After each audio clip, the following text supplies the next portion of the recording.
Hi guys, it's Reagan and welcome back to another video. Today's video, I'm going to be chatting through my November TBR. I can't believe this is the second to last TBR of the year.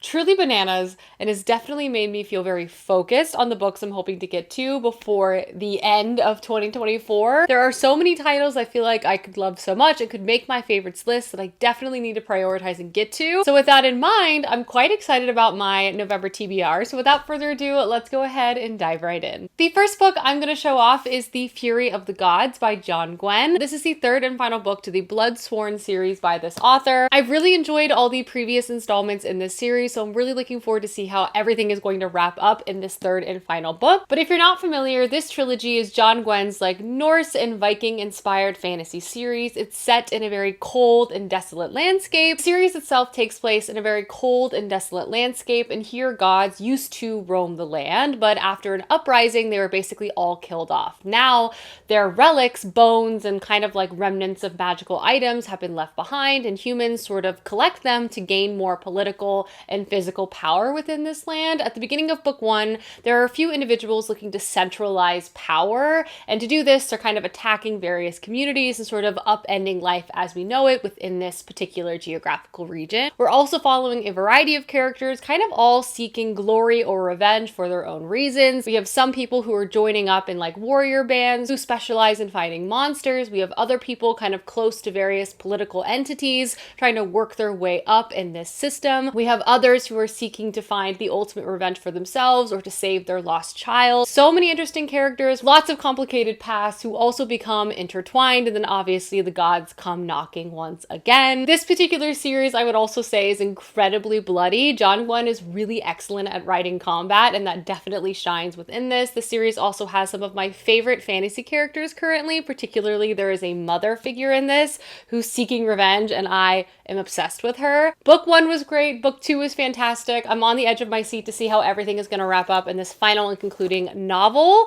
It just came out, so obviously I have to get to this soon. Another book that's on my TBR is another new release, and that is A Dark and Drowning Tide by Allison Saft. I read another novel by this author kind of last fall and really enjoyed it. So when I saw that she was coming out with a new book that centers like academic rivals to lovers and fae, I immediately added it to my TBR. And this story follows our two main characters, Lorelai and Sylvia, and they're both training under a very famed folklorist, and they're also traveling in this like remote area trying to find this lost fae well. But after a series of events, their mentor actually ends up tragically dying, and now our main character Lorelai must work alongside Sylvia, who again is her academic rival, to not only figure out who killed their beloved mentor, but also try to find this lost fairy spring before someone else is able to. A combination of a whodunit. We obviously got fae and folklore, a little bit of romance. I feel like this is going to be such a vibe and such a fun read to have this November. Another book that's on my list is a book I've already started, and that is The Bitter Twins by Jen Williams. This is the second book to the Ninth Reign series by this author, a series I finally checked out this year after hearing so many positive things about it, and one that I'm really enjoying. A truly unique combination of fantasy tropes and ideas. I have really enjoyed this series so far. Basically, this is set in a fantasy world that once was under attack by these like massive hive mind monsters, but these monsters haven't been seen for a very long time. And fast forward to present day, we're introduced to a crew of main characters. The first is Vintage, who's kind of like an archaeologist who has committed her life to studying the carcasses of these hive mind monsters to try to unlock secrets of the past. Alongside her, she has a companion who's kind of like a vampire in this world, and his people have basically been dealing with the blood disease now for many generations as well. Along the way, they also come in contact with a witch. It's just such an interesting combination of things. We have an unlikely crew traveling together with lots of humor and great relationships at play, a really compelling mystery that begins to unfold, especially surrounding this sort of ancient enemy. Again, there are so many different fantasy inputs too. It's like a little bit steampunk, a little bit traditional high fantasy, almost a little bit sci-fi. We have all these different like fantasy monsters and creatures as well. The first one was just truly so unique, and I love a journey story. And so far, the second one is also incredibly compelling too. I've read just under 200 pages, so I want to continue reading this month and make sure I finish it before the end of the year. The next book that's on my TBR is The Games Gods Play by Abigail Owens. This is a romantasy story. Yes, I'm throwing my hat back into the ring, hoping to find a romantasy book that I'm able to enjoy. This one particularly caught my eye because it's centers Greek mythology and gods. In it, we follow our main character, Lyra, who has been working underneath this thieves guild for most of her life.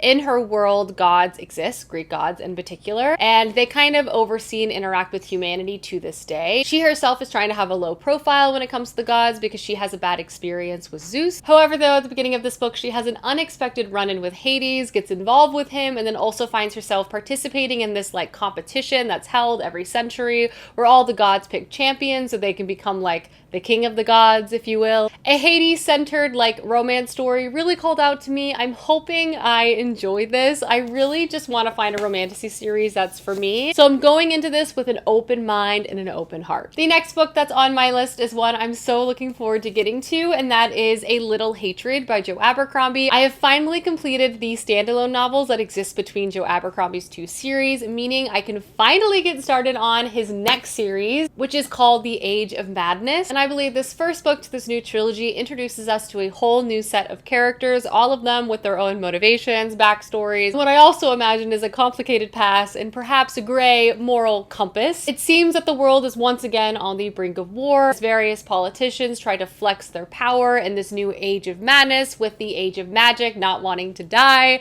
I'm so curious to see how this landscape is going to be transformed relative to the other books I've read and what characters we run into and just what new storylines that we begin to follow. I love Joe Abercrombie's character work and his fantasy books so much. Like, everything is so compelling, hard to put down. I find his writing to be like witty and funny, but it still has such a serious intensity to it too. I can't wait to read this. I've heard such good things about the Age of Madness series, and I'm just so excited that I finally get to check it out. The next book that's on my list is Foxglove by Adeline Grace. I read Belladonna recently and honestly found it to be quite entertaining and fun, and just in general, like a low stakes but vibey fall read, which I feel like I want to have as an option in my TBR for the month of November because I do have some intense reads on my TBR, so I feel like this could be like a nice thing to break some of those up. This is a YA like gothic horror murder mystery of the week. In it, we're introduced to our main character, Signa, and Signa has always had a very complicated relationship with death. She's an orphan and she's been passed from guardian to guardian her entire life, and she's also considered cursed. One of the reasons why this is the case is because she can like see and interact with death and also like not really die, which is a very unusual set of powers. At the beginning of book one, we find her at this new estate, the Hawthorne estate, and the wife has just recently passed away unexpectedly, and when she begins to be haunted by that woman's ghost, she begins to investigate to figure out what in the world is going on. This book is following a new murder that was sort of introduced to us at the end of that book, hence the sort of like mystery of the week vibe of this series. We're still following Signa, and I'm sure some of the plot lines surrounding her and death and some of the characters we know will continue, but in this, we're following an entirely new mystery. I imagine it's still going to kind of have those gothic horror vibes as well. I love a spunky heroine trying to save the day, and I appreciate the like aesthetic that this series sort of takes place in. It's just a really fun, breezy read. Another book that's on my list that I'm also in the middle of is How to Solve Your Own Murder by Kristen Perrin. I'm back on my audiobook listening game. I've completed 2 puzzles recently, and I feel the obsession with puzzles only increasing and heightening as we're going into the holiday season. And I just love listening to an audiobook and doing a puzzle. And I've been listening to this audiobook, and honestly, it's been so entertaining. This is like a classic whodunit style story. And we're basically kind of following 2 main characters. First, in present day, we're introduced to our main character, Annie. And Annie dreams of becoming a mystery writer. And needless to say, she was very surprised when she received summons from her estranged and very reclusive aunt, Frances, to come to her estate. She travels to the countryside to go to her home because she was just told that she's actually inheriting Frances's fortune, but when she gets to Frances's house, she's actually dead. And now Annie finds herself in this small town looking to try to solve this murder, and she begins to chat and interact with a lot of people who live here. And alongside that, and why this murder was very surprising, is that Frances has always believed someone was going to kill her, because in 1965, she received a fortune telling her that was the case. And ever since then, she's been suspicious of everyone, sort of documenting like every interaction that she's ever had, and Annie actually comes across Frances's journal. We have both the present day storyline, but also a past storyline as well. So far, I'm really enjoying the audiobook. It's engaging and interesting, a little bit creepy, but not too much. So I feel like this leans kind of in the cozy whodunit murder mystery space, and I just love a book set in the British countryside, so I'm going to continue listening to this month while I puzzle. The next book that's on my TBR, I just feel like is a weird book that is definitely for me, and that is Moonbound by Robin Sloan. Ever since I read the synopsis of this book at my local bookstore, I've been dying to pick it up. It sounds so weird. And what especially intrigues me about this book is that it seems sci-fi, especially when you look at it, but the synopsis and the structure of the book very much gives like classic fantasy tale. Basically, this book is set 11,000 years in the future, and we're introduced to our main character, Ariel, who's a young boy who's under the control of a wizard. And him, like many protagonists that have come before, is about to set out on a life-changing journey. He's about to explore a world full of eye-popping discoveries, challenges, and unknown enemies, a mission to rescue the world. Here they say be dragons. But Ariel also encounters sensitive artificial intelligence, a remnant of the world before, a robot who becomes his companion on this journey. So again, such an interesting mix of things, like very classic,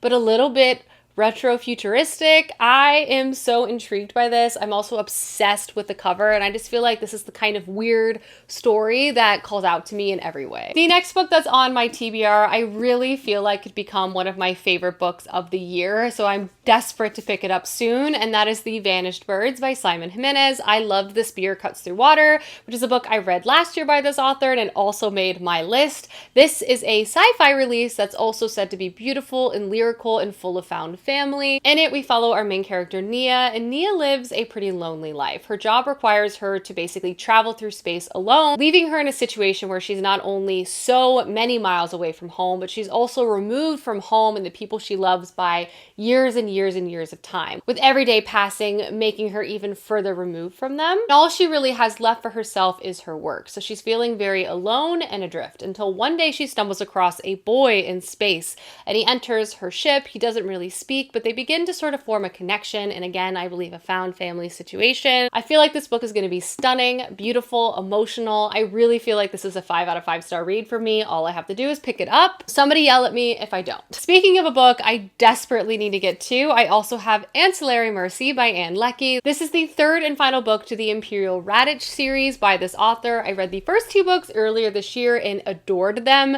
and in true classic fashion, I've been procrastinating on finishing the series because I just like it so much, and it's nice to have a final book left to read on your shelf, but I don't want to forget stuff. This series is a space opera series full of such interesting characters, so many twists and turns, and a plot that will totally take you in. And in it, we're introduced to our main character, Breck. And Breck was once known as the Justice of Torin, meaning they existed as an entire ship's AI. As the ship's AI, they also existed as like 20 different bodies known as ancillaries that kind of went out in the world. So having multiple bodies, multiple minds, sort of interacting with itself at all times was how Breck existed for thousands of years, until something changed, because we run into Breck at the beginning of the first book as an individual person in this very desolate landscape, and they are seeking revenge. From there, we begin to unpack Breck's past, but also begin to follow the present day storyline of like so much political machination, like so many different things are happening. It's so action-packed, but also has such likable, introspective characters that have like these beautiful character arcs and journeys too. A wonderful balance of like emotion and politics. I just really enjoy this series so much. I want to finish it. I need to finish it, so I'm going to. And then the last book that's on my TBR for the month is my IRL book club pick, so I have to read this before the end of the month, and that is Wayward by Amelia Hart. This is a witch-centric literary fiction story following multiple generations of women within the same family, all tied together through the power of magic. The first storyline we follow is Kate, and she lives in 2019, and she is fleeing from her London flat to a home that she just inherited from a family member to escape her abusive partner. And from there, she begins to see and learn about the long history of magic within her family. We also follow Altha in 1619, who is currently under investigation for witchcraft within her community, as well as Violet in 1942 during World War II, who dreams of pursuing education, going to university, but is restricted by the social expectations of her time, and begins to also try to understand what drove her own mother to madness, and again begins to unpack her family's secrets and past. Again, this is a story about magic and women connected through time. I've heard really good things about this. I'm excited to also read it and discuss it in my own book club. So there we go. Alrighty guys, that is my November TBR. Again, the second to last TBR of the year. I truly cannot believe it. Let me know down below some books you hope to get to this month, as I would love to know, and I will see you soon with another video soon. Goodbye.